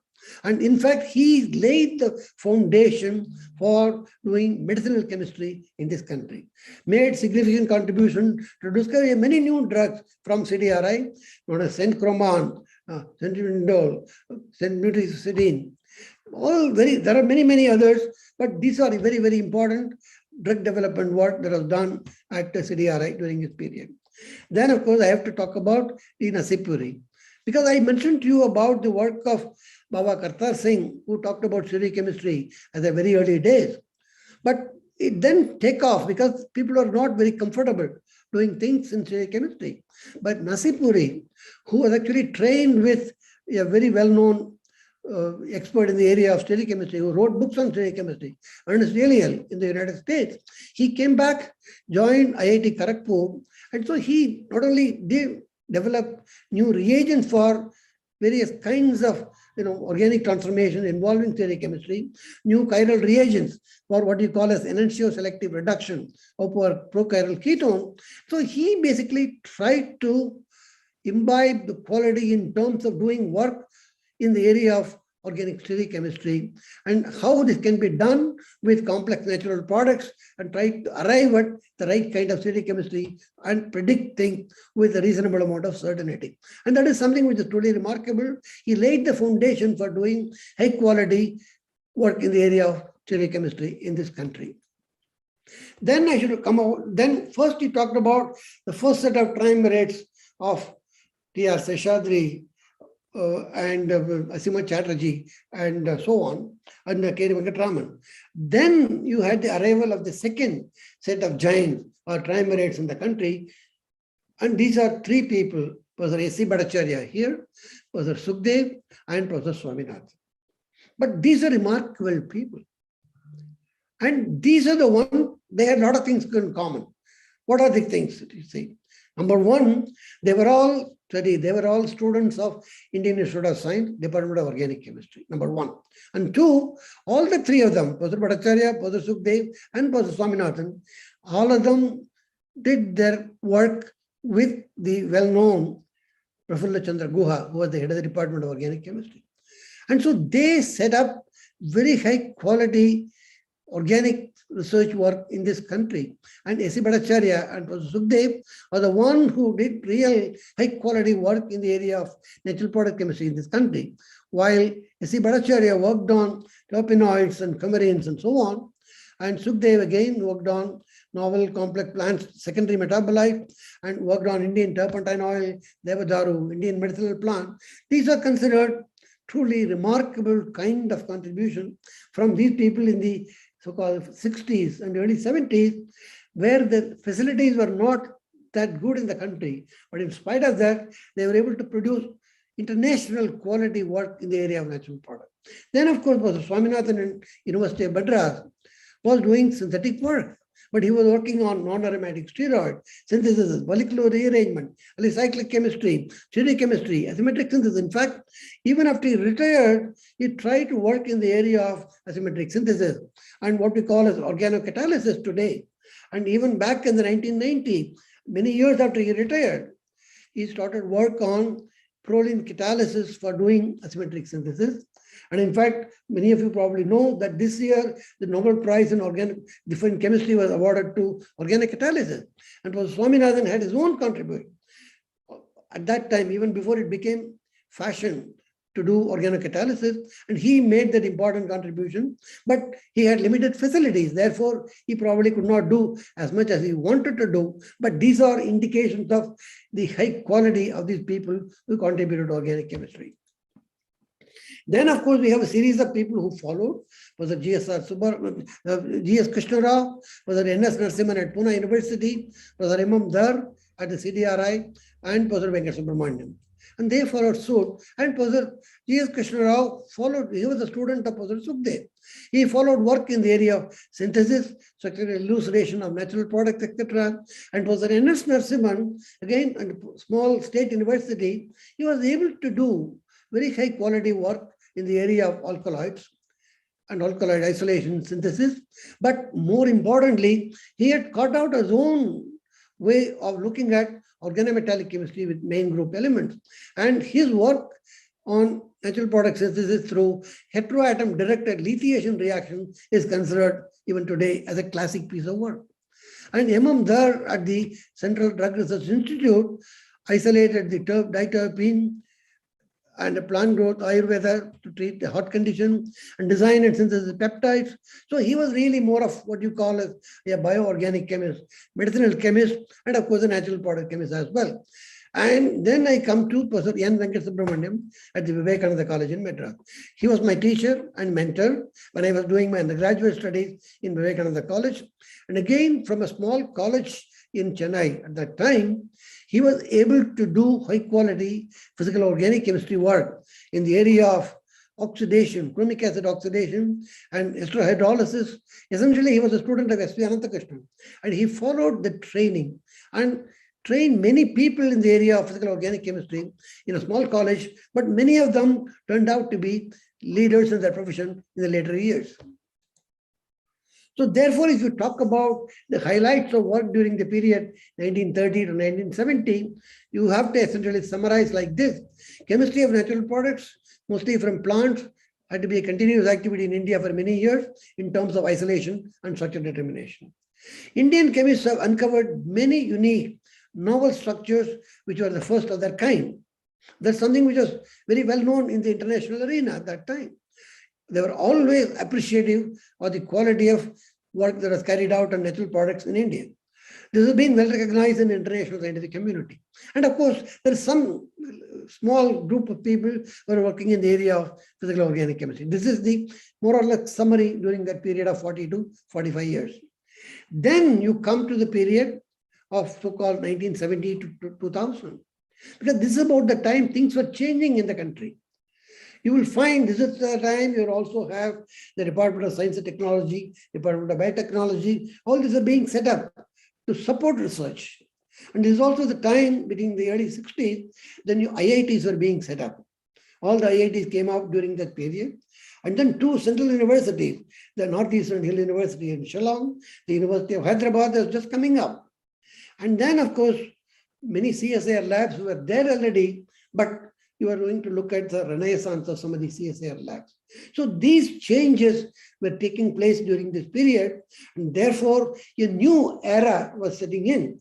Therefore, you see the emergence of total synthesis of natural products and new synthetic methods became a major activity during this period. And it is at this point in time, you have to talk about at least three people here to start with.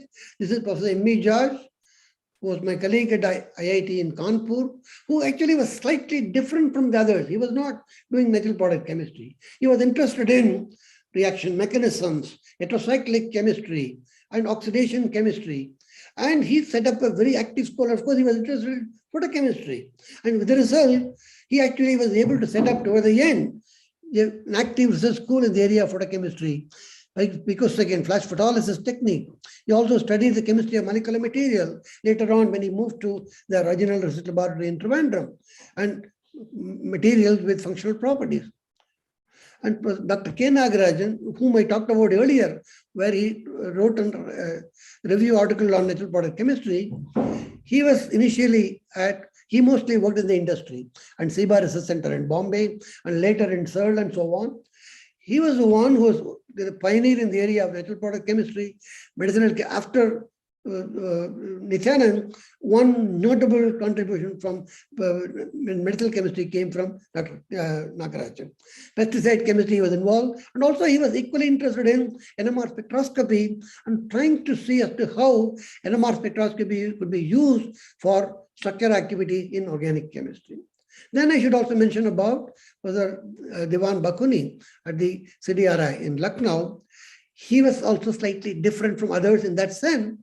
He was more of a biosynthesis person, bioorganic chemist, of who interested in Indian medicinal plant. Chemical investigation of medicinal plant was one of his major forte. But he was a pioneer in the alkaloid biosynthesis.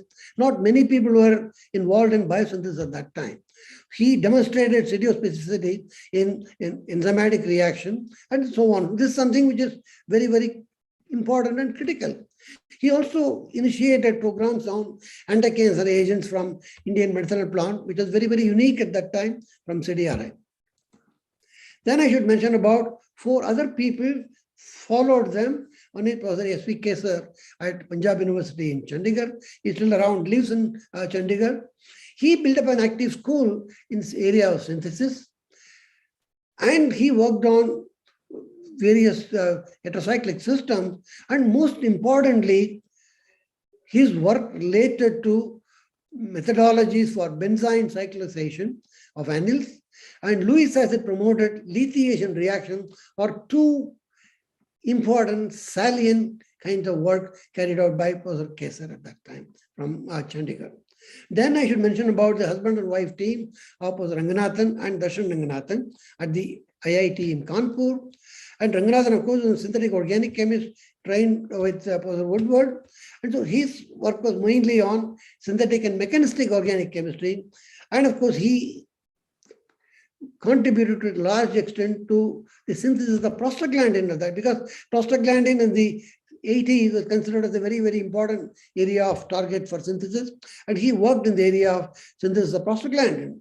Then Darshan Ranganathan was associated with him, was mostly interested in supramolecular chemistry, biological processes at molecular level. In fact, he started doing independent work after they moved to the Regional Research Laboratory in Trivandrum and later on to IICT in Hyderabad, where we're talking about mostly supramolecular chemistry.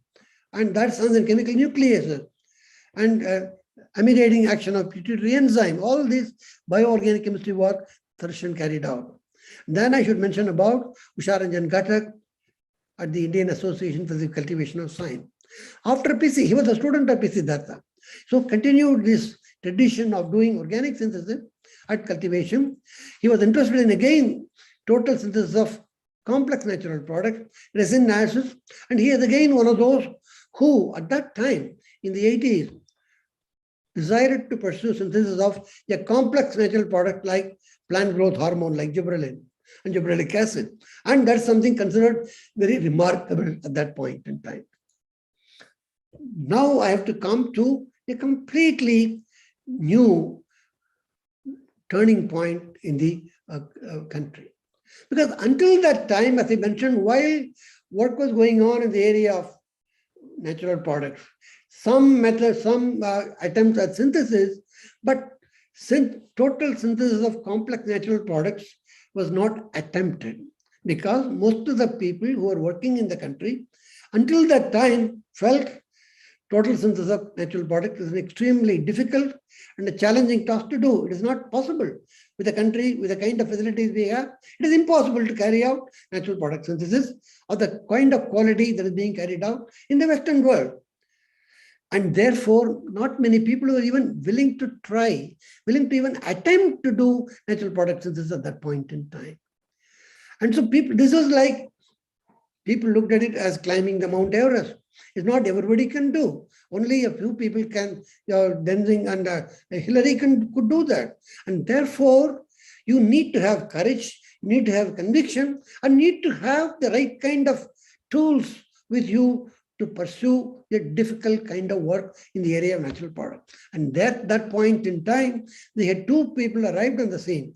One is Professor Govardhan Mehta and Dr. A.V. Ramarao. Professor Govardhan Mehta at the University of Hyderabad and Dr. A.V. Ramarao at the NCL, initially at NCL and later on IICT. They were the first one, in my opinion, completely changed the complexion of doing synthetic work in this country. Essentially to make sure that everybody who want to do, in principle, if you are interested, you can do so. They provided the platform for others to follow in later years. And this is something not only did they try, they succeeded exceedingly well and published papers of very high quality, much better than what was produced in the Western world. Therefore, in my opinion, this is the turning point as far as the organic chemistry research in India was concerned. These two people, Govardhan Mehta was interested in the total synthesis of complex natural and non-natural products, chemistry and reactivity of strain carbocyclic systems, and molecular recognition work, supramolecular chemistry, photodynamic therapy of cancer. All this was done. But his main strength was doing highly complex, challenging work in the area of natural products. And that he was able to show successfully that if you have the will, you can actually do this part. And Ramarao again, he was trying to look at, because he was the technologist, he came from UDCT, but then he picked it up and decided that he will try to look at and do synthesis with a difference. In the sense that he would like to make molecules which are of commercial interest. How organic synthesis, organic chemistry can be used to make molecules that can actually make money. And that's something he worked on. Very complex natural product, asymmetric synthesis, worked on anthracycline, on plevantamycin, and etc., etc. But this, in my opinion, probably changed the complexion of organic chemistry research in the country. Because after this, these two were essentially looked at as role models for others to follow. Because everybody looked at them, looked up to them, and see that therefore, it is also possible, maybe I can try. I can also do synthesis in this country. And therefore, that, in my opinion, was a real major turning point as far as organic chemistry research in this country is concerned. Therefore, you have to give credit to these two people for changing the complexion of the game in this country. Then, of course, you have to see then a number of other people who contribute. And you had the husband and wife team of Professor Junjappa and Ila Junjappa, who essentially contributed to heterocyclic chemistry and came up with their own methods of doing things. And in fact, there is something called as the Ila Junjappa annulation reaction for aromatics and heteroaromatic synthesis, very well known, well recognized in the chemistry literature. Then we had Professor Kasturi and Professor G.S.R. Subbarao at the Indian Institute of Science, who follow the tradition of D.K. Banerjee to do organic synthesis of complex molecules, natural products, and medicinal chemistry. Then we had Professor Dr. Rajappa, worked on heterocycles and push-pull chemistry at initially the industry and later on at the National Chemical Laboratory in Pune. Then we had Harjit Singh at the Amritsar, Guru Nanak Dev University in Amritsar, who essentially took up supramolecular chemistry, calixidine chemistry. These are all very difficult to do, but they were trying to do that from a state university and made tremendous contribution which are recognized internationally. Then I should also mention about Dr. Vijay Nair, who worked mostly at the Regional Research Laboratory, Trivandrum, now it's called NIST in Trivandrum, and he worked on cycloaddition reactions extensively on heterocycle synthesis, and more importantly, he worked in the area of what is known as nucleophilic heterocyclic carbene. And that is something in this country, he initiated his work much before anybody talked about nucleophilic NSC catalysis in this country. And he made very, very significant, very important contribution. That has become the thing for many young people are doing NSC catalysis these days. But Dr. Vijay Nair is the one who initiated this work in this country on NSC catalysis. Then I should mention about A.K. Balasubramaniam at IIT Madras, who essentially worked on molecular rearrangement, what's in the carbohydrate chemistry, as well as electro-organic chemistry for many, many years at IIT Madras. And Professor V. Ramamurthy was again very different from the others because his forte was mainly organic photochemistry. Not many people were involved or interested in photochemistry at that time in the country, apart from Professor George I mentioned. So Ramamurthy at the Indian Institute of Science set up a very active school of organic photochemistry in the country. But unfortunately, after about 10, 12 years at IISc, he decided to go back to the United States. With the result, after he left, there are not too many other people in the country who took up research in the area of photochemistry in the country. And that somehow it has not happened. Therefore, if you try to talk about the highlights of organic chemistry research during 1970 to 1995, the last quarter of the century, of that period, you look at total synthesis of natural products, synthesis of novel heterocycles, development of new synthetic methods, organometallic chemistry, bioorganic chemistry, catalysis, organic photochemistry were the major areas of work carried out during this period. Then we had to come out the last quarter of this, which you're talking about, is the 1995 to 2020, really. And suddenly now find there has been a shift, change in the kind of the work or the topic that people are looking at. Suddenly asymmetric synthesis became a major focus, asymmetric catalysis, organic, because this is all happening elsewhere in the outside world. And suddenly everybody started getting into difficult areas and challenging areas of work like this, multi-component reaction, domino reaction, CH activation, green chemistry, chemical biology, organic material. All these were really very, very important in the modern era. And all this work was kind of taken up during this period, 1995 to 2020. And the people who again contributed to many of this, I must mention quickly. You can immediately see here Dr. J.S. Yadav at IICT Hyderabad, Ganesh Pandey at NCL Pune, Tushar Chakravarti at the present time at IISc, but earlier at IICT. And then we had Subrata Ghosh at Cultivation of Science and Sri Krishna. These 4 people essentially took the inspiration from Professor Mehta and Professor Ramarao to do high quality organic synthesis, total synthesis of natural products. Because until that point, as I mentioned, those 2 were the ones who gave the support, gave the idea that it can be done in this country. And these 4 and 5 and many others took up total synthesis of natural product later on to follow the footsteps of Professor Mehta and Professor Ramarao. Then, of course, we had the other 4 that I would talk about.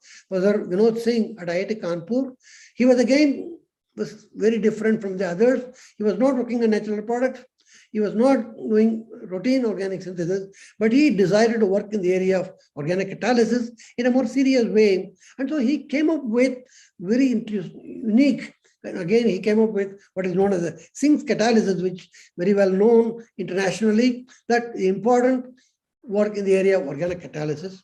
And Professor Basavaya at the University of Hyderabad, he had his own unique way of doing chemistry, and he developed what is now known as Bailey-Silman reaction.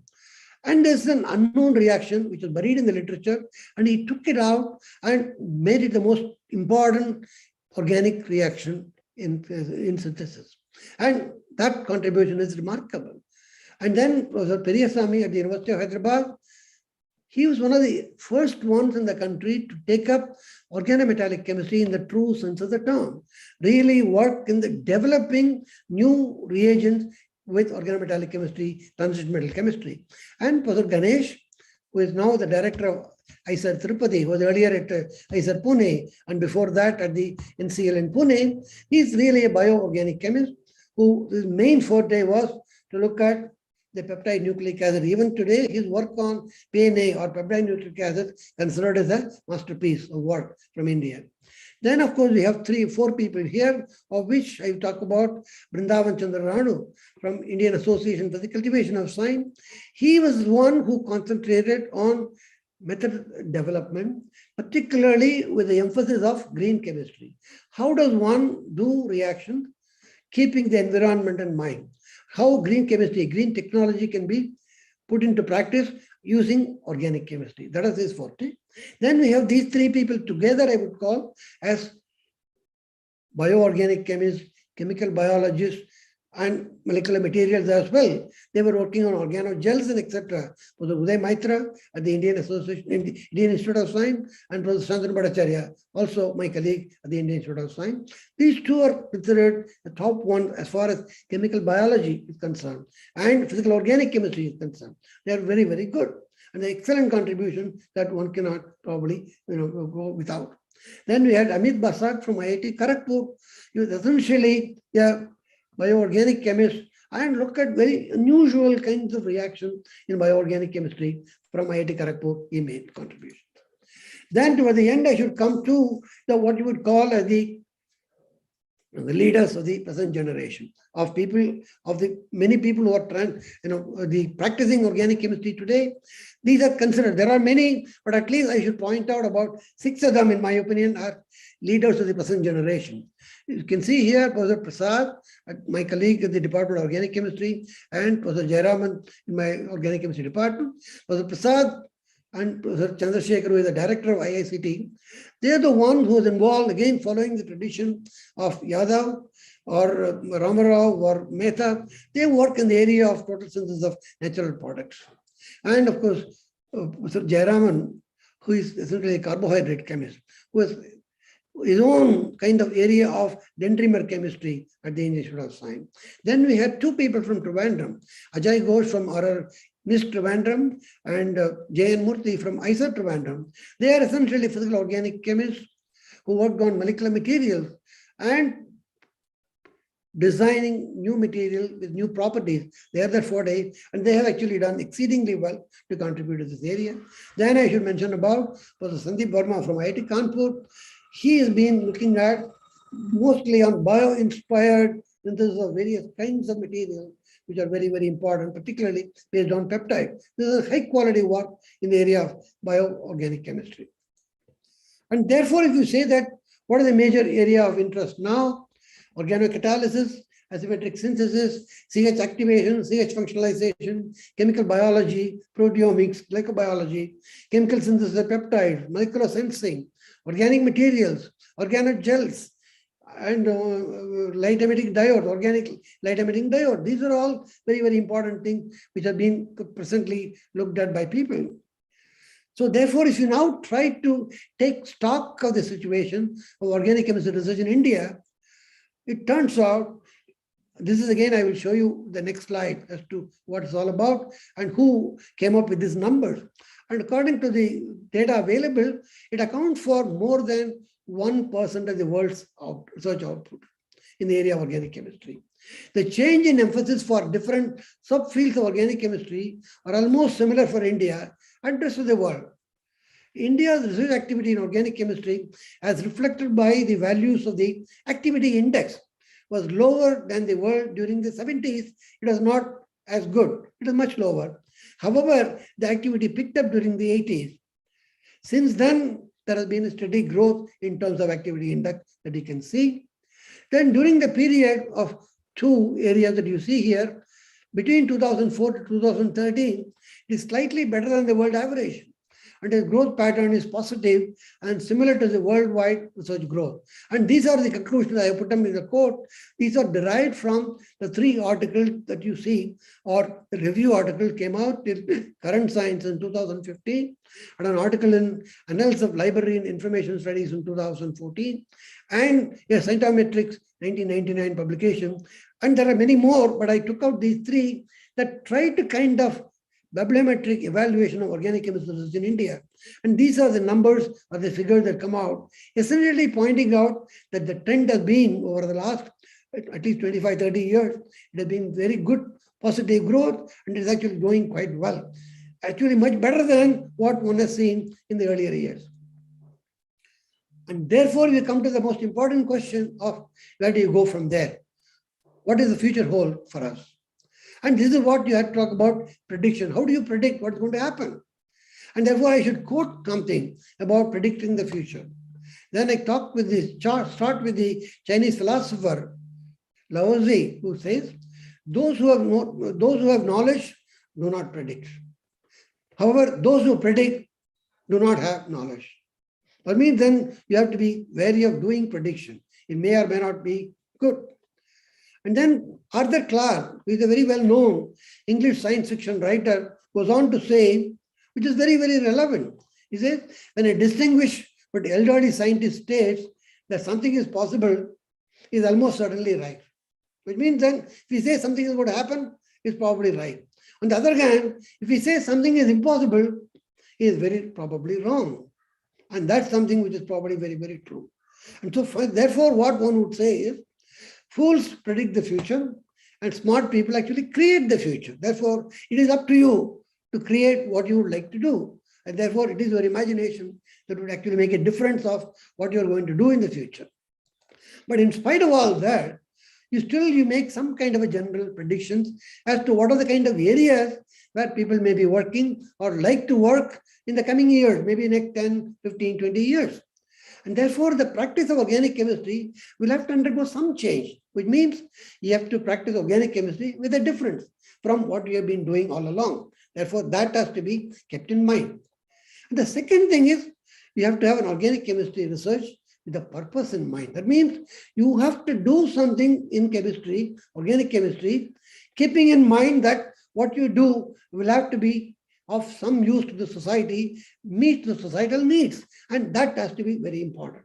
Therefore, organic chemistry that addresses issues of sustainable development is going to be very critical, because sustainable development is a very, very important issue in the present day. Therefore, you have to know in what way organic chemistry can add or contribute to sustainable development. And people again believe automation in synthesis will make a major role. People also think artificial intelligence on organic chemistry will become very massive. And use of computers, algorithms, and artificial intelligence will continue to become increasingly important in the years to come and make some kind of a contribution as far as organic chemistry is concerned. Regardless of what you think is going to happen, you will always have to remember, as far as chemistry is concerned, as far as organic chemistry is concerned, making molecules will always be important, because irrespective of what it is used for, you will always need molecules for use by the common man. Therefore, always you have to make molecules that will never go away. Therefore, it is what makes chemistry central to all other areas of science. Again, I have to probably quote from two people. One is a present-day professor at the Stanford University, talking about what is the kind of thing that you can do in synthesis and what should be done, really, without going into the detail. He simply thinks you have to do synthesis with society in mind in a way that is environmentally friendly, and you have to see, even if it is not an ideal synthesis, can that be close to ideality? Can that be as good as what nature does and environmentally friendly? Therefore, you do not want to pollute the environment by doing what you are doing in synthesis today. This is by Paul Wender. And I always like to quote this Professor Woodward article that was written almost 60 years ago, 1863. Woodward is a Nobel laureate, a legend as far as organic synthesis is concerned, from Harvard University. And he wrote in this an article on art and science in the synthesis of organic compound, retrospect and prospect, way back in 1963. And he goes on to say, this is to quote him, chemical synthesis is essentially entirely a creative activity in which art, design, imagination, and inspiration play a predominant role. You have to keep that in mind. Without imagination and inspiration, you will not be able to make any major impact. The unique challenge which chemical synthesis provides for the creative imagination and a skilled hand ensure that it will endure as long as man write books, paint pictures, and fashion things which are beautiful or practical or both. Which means then, as long as you live, you are going to have to live and need chemical synthesis. This is very important. And therefore, there are many people who are, of course, skeptics. They probably believe there's not much to be done in organic chemistry. And in fact, it is already dead. It's a subject which probably cannot go too far. And therefore, you probably, in spite of all that, I believe that organic chemistry is even today is very well alive and kicking. Again, I have to quote a quote from Mark Twain, who just said way back in 1897, there is some kind of an obituary was written when he was still alive. And so he goes on to say, This is to quote Mark Twain. The reports of my death have been greatly exaggerated. And this is again probably true of organic chemistry. There is still a lot of things need to be done, can be done, and therefore one doesn't have to get dissuaded or discouraged by other people. There are plenty of things to do and to contribute to society.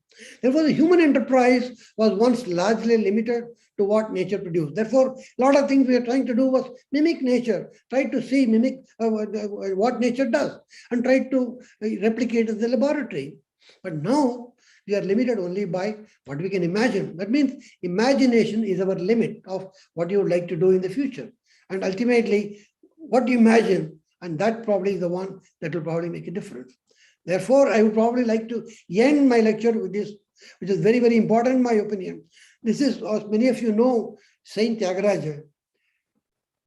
He wrote that part of this Panchkriti, and we talked about and saluting people, or so many great people who had contributed before him to music, to performing arts and so on. And so he essentially paid solutions to all of them. And in that one is a very, very important one known as the Endaro Mahanubhavalu and the Rike Vaishnav Vandanamalu. It's something which is very critical, I say then, that you can listen to that.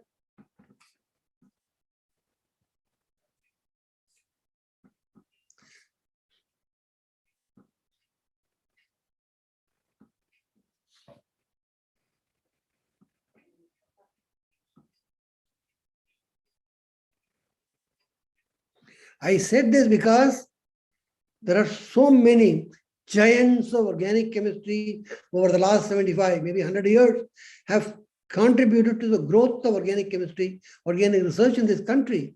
It is on the shoulders of these giants that we are kind of trying to look out and see what can be done. Therefore, we have to salute them for their contribution to organic chemistry.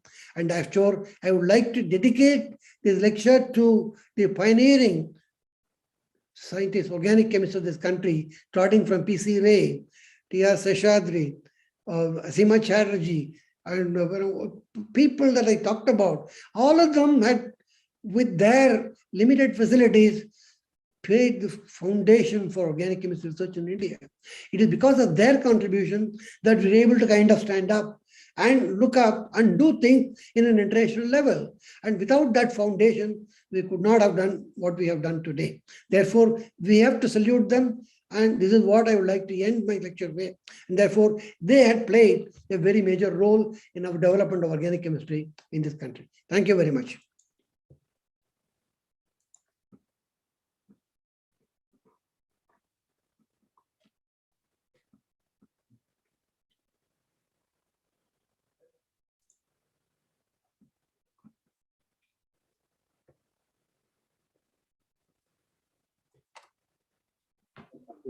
Hello.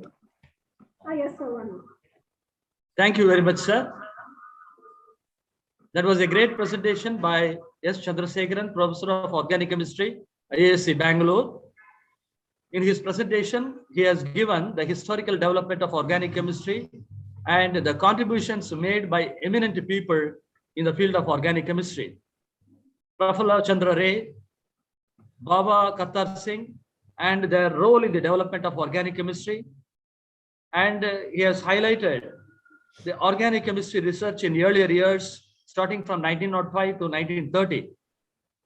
And the significant contributions made by T.R. Seshadri, 1900-1975, K. Venkatraman, Chatterjee Asima, T.R. Govindachari, P.C. Datta, D.K. Banerjee, S.V. Anandakrishnan, L.R. Rao, B.D. Tilak, V. Balaya, M.V. Bhatt, Nitya Anand, D. Nasipuri,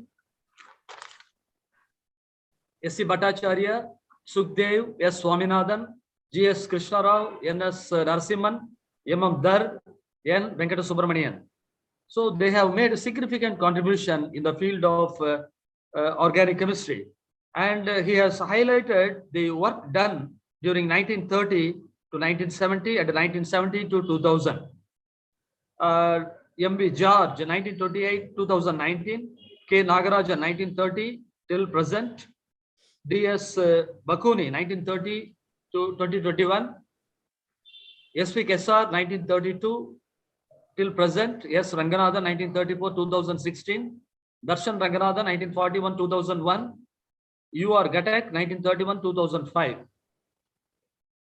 Besides all these contributions made by eminent people in the field of organic chemistry, he has given great strides in the total synthesis of biologically active complex of natural products like Govardhan Mehta, A.V. Ramarao. And highlights of organic chemistry research during the last quarter of the century, 1995 to 2020. He has given a comprehensive list of people in the field of organic chemistry, medicinal chemistry, and several other people belonging to different branches of chemistry. Thank you very much, sir, for your informative and interesting lecture. Once again, thank you. Thank you.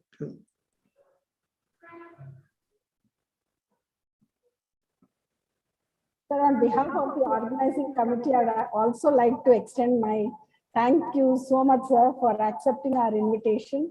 Immediately, as soon as I sent a mail, you accepted our invitation. And I know so our students will be really benefited by your wonderful talk. So we really wanted you to be with us this afternoon. Thank you so much. And I think we are getting excellent feedbacks also from our students, saying that we have about 350 students who did not move away. They were continuously there for the full session. Very good. Very nice. And we are getting wonderful that it's a very informative session and many. So you must be seeing the in the chat box wonderful feedback from all the participants. Thank you so much, sir, for sparing your time. And we would always like to hear you always in future too. Sure, certainly. Thank you very much. Very good. Thank you so much. Okay. Are there anything? Any other questions? I don't know if the participants would like to ask any questions. One yeah, or please. two maybe you can take. Yeah, they can probably interact and ask anything that any participants who would like to interact are free to interact. You can just unmute yourself and ask, or you can just type in the chat box. Sure. And let us know what any questions that you want to ask Professor Chandrasekhar.